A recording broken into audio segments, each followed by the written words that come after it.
Hello and welcome. My name is Trismegistus and this is Factorio. This is episode 15 and this is where we are. So at the end of that last episode I was filling out this new little solar array. So off screen I just completed that basically. Now what I noticed as well, and it's something I observed actually, so it's fairly obvious that I would have done it, is that the steel production was fairly low, and I've just slapped a bunch of extra steel on now. As you can see, it's kind of not really getting enough resources to fill it all.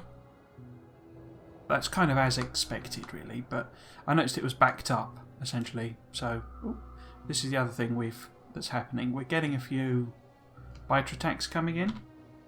Now where was that one? That was at the top here. Huh.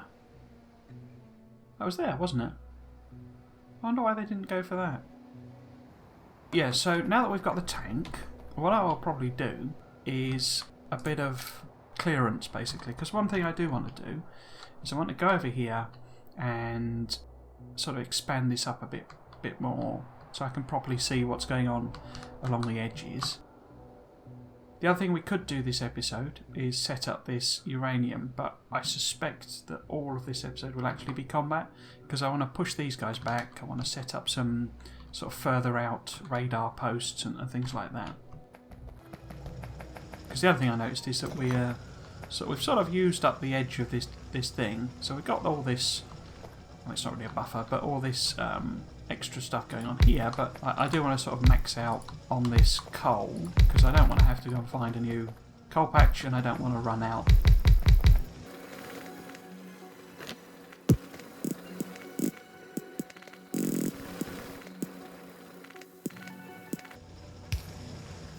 Yeah, so our power production now looks like this. So, as you can see, we've got this peak here where solar charges up our accumulators, but then the entire base runs fine all day. The accumulators never really get to their max output. And I mean, this was when they were producing other solar panels and accumulators. So yeah, we should have a bit more nice big headroom for a while. I mean, effectively this, I mean, it didn't quite double, but it's sort of half as much again, I guess. Yeah, something like that. So we've added a lot more capacity. Now, one thing you can do to get these smaller little bits used up quicker is you can rearrange your things so you've got maximum coverage. So if we get 4 on, you see. Oops.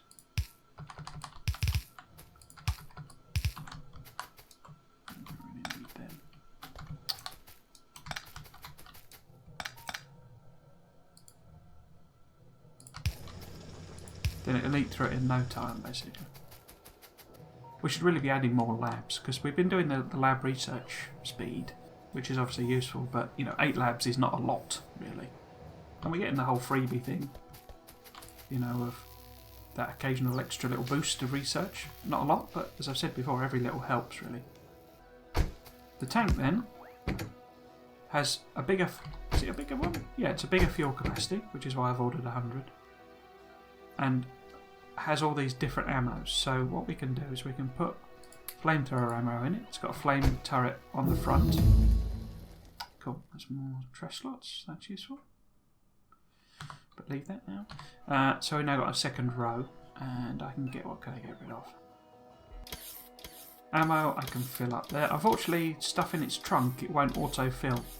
So when it runs out of ammo, you have to manually fill it in yourself, which is a bit of a pain.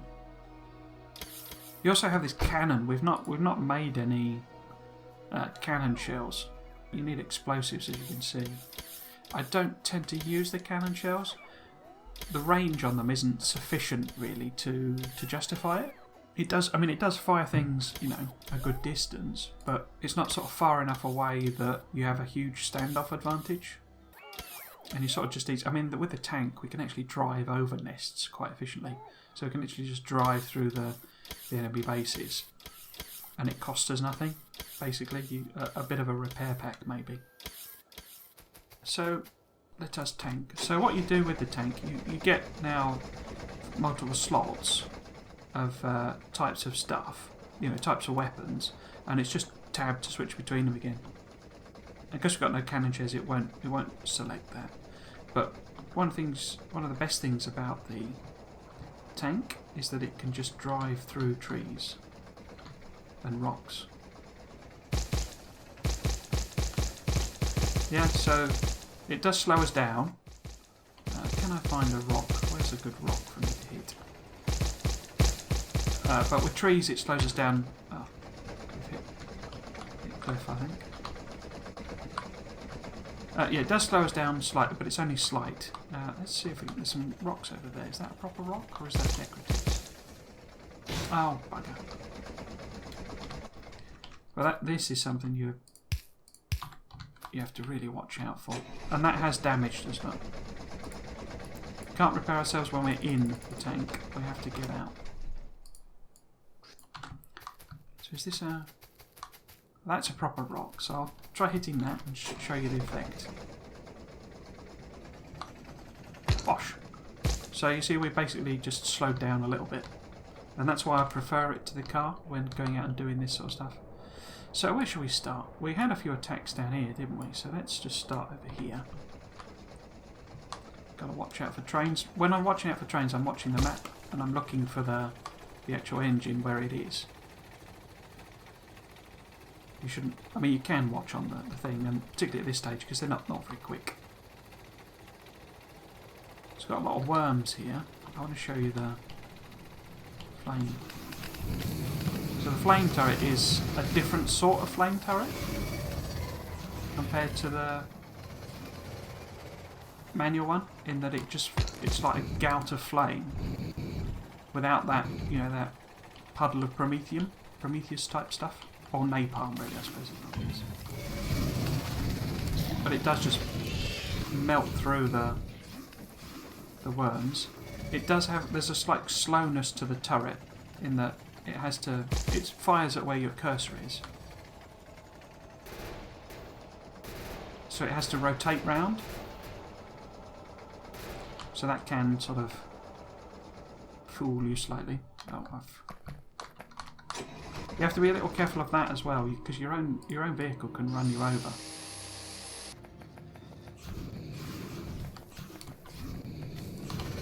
Oops, that's too far away. Eventually, we'll essentially be a tank, because we'll have such powerful shields and personal laser defences and all sorts that mean essentially you can just run up there yourself and just obliterate everything. We'll also have nukes, and they just melt, melt the aliens, basically. So what I want to do, I want to put a radar thing here and one there to give us good sight on how, if anything comes in and, colonises the... Again, I got out before it stopped. It calls it a tank, but to me it's more like a armoured bulldozer.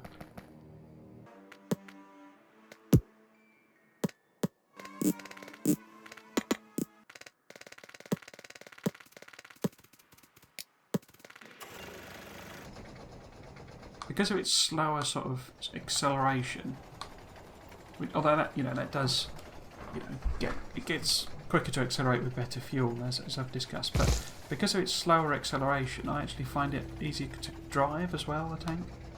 But also this thing of you can just ignore the trees essentially is something I prefer.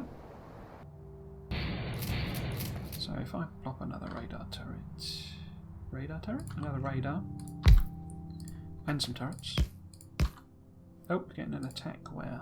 There again. It's only got 9 ammo, that. We might need to head up there a bit sooner than I was expecting.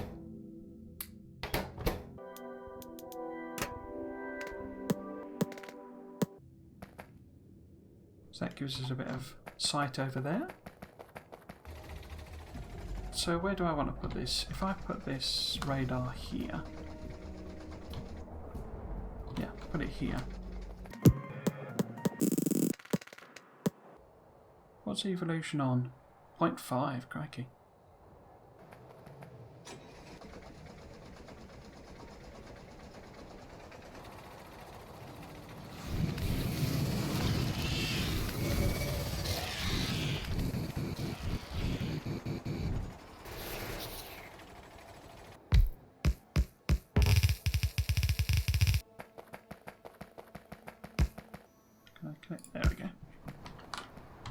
Okay, so we've got a nice good eye on what's going on here. Okay, so where are we going to head next? We should really probably... I might actually... Did I take them out? There's a lot of trees around there, so it's not too much of a problem. But certainly these, that, and probably these, because they're going to be close to our bus. Well, not close, but... If we want this oil, then it will certainly be aggroing all of these, but with the trees I might leave them. They've got lots of trees there as well. So let's head down to one of those.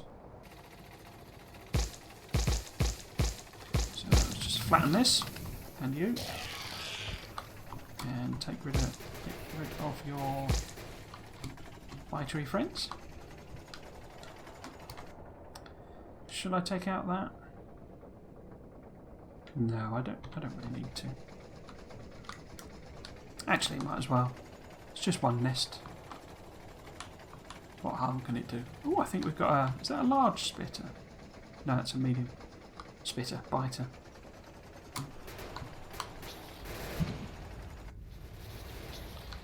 Oh, that's them done.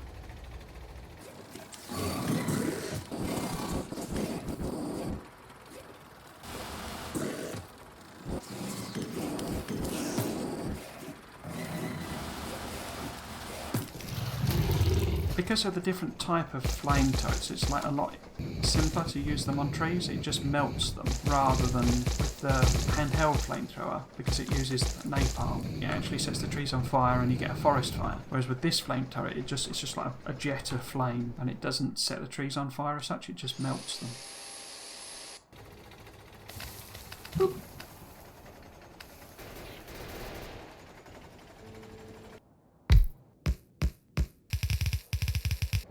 So I'll definitely take out these two, but I think I'll leave that one.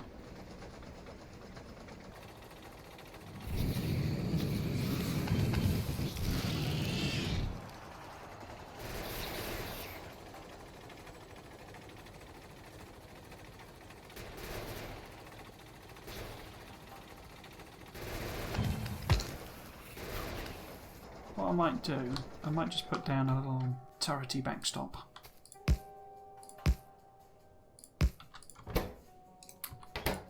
In case I panic and have to run back. Should be okay.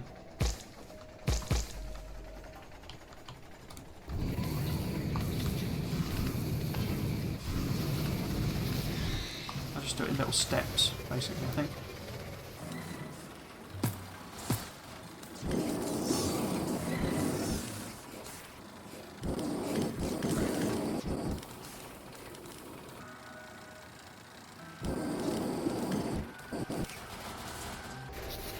Anyone left alive?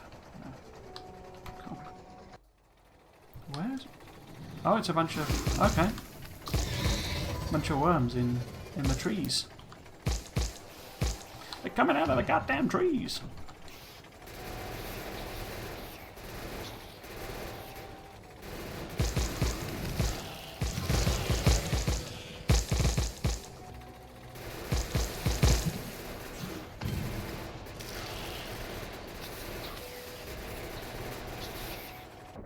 So we definitely want to get rid of them three.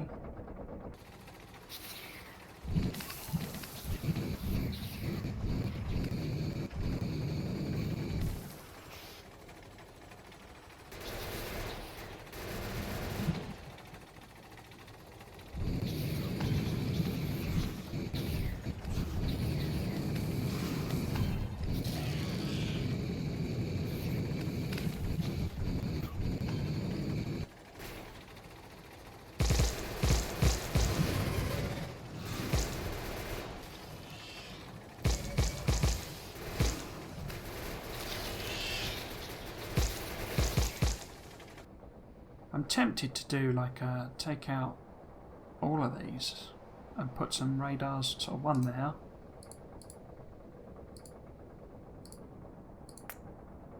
one here maybe, one here, and sort of one maybe some protective thing relating to that. Yeah, let's do that.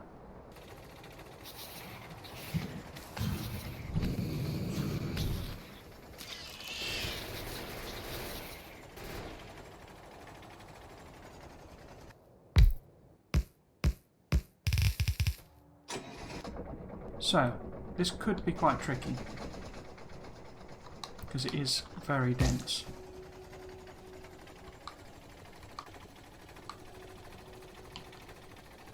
So similar sort of idea of just coming in at the edge, really.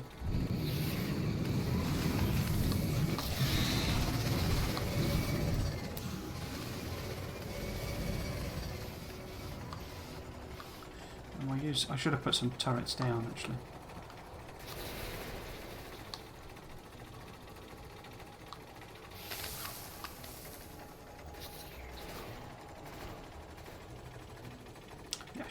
I'll put a line of turrets down.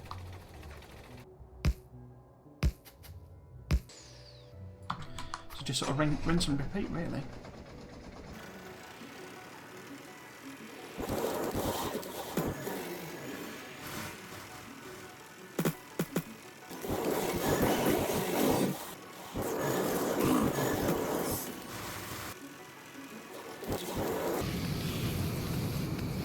Oh dear. This is not good. This is not good. Oh dear. Yeah, okay. I hit that cliff bit. Can I build another tank?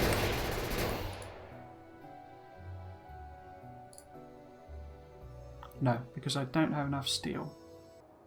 So two options. I can go back and have another go at this sort of through turret creep. Or I can run back to base, get the bits and pieces I need. I'll probably pick these up actually.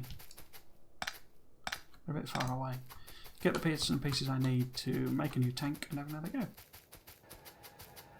Put some turrets down here.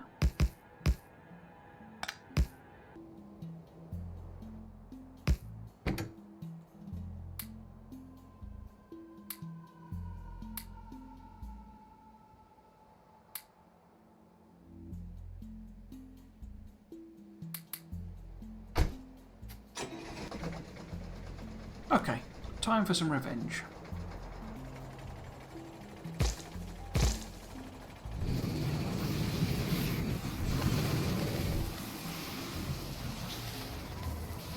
Thinking about trying to go through there.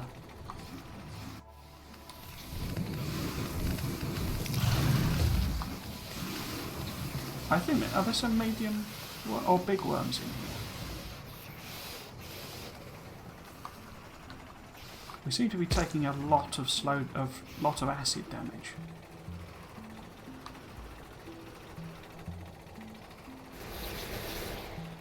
So if I... Are there medium worms here? So, there you go. So we've got a good chunk of medium worms in there. And that's why, because they hit a lot harder with their acid, basically. The other thing I could try and do is take out that cliff. Sort of quickly dash over and... because that gives us a bit more freedom to move around.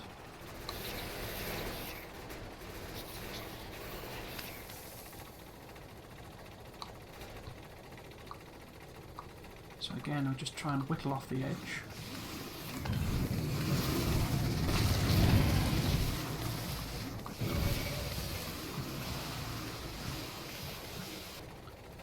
Build up some momentum.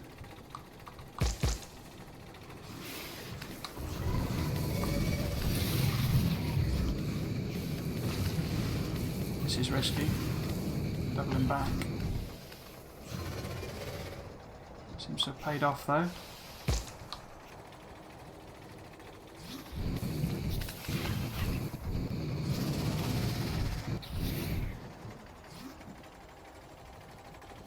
And there we go. So that's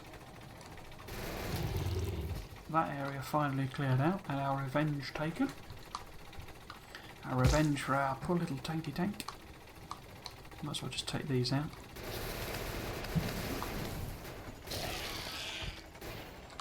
Oh.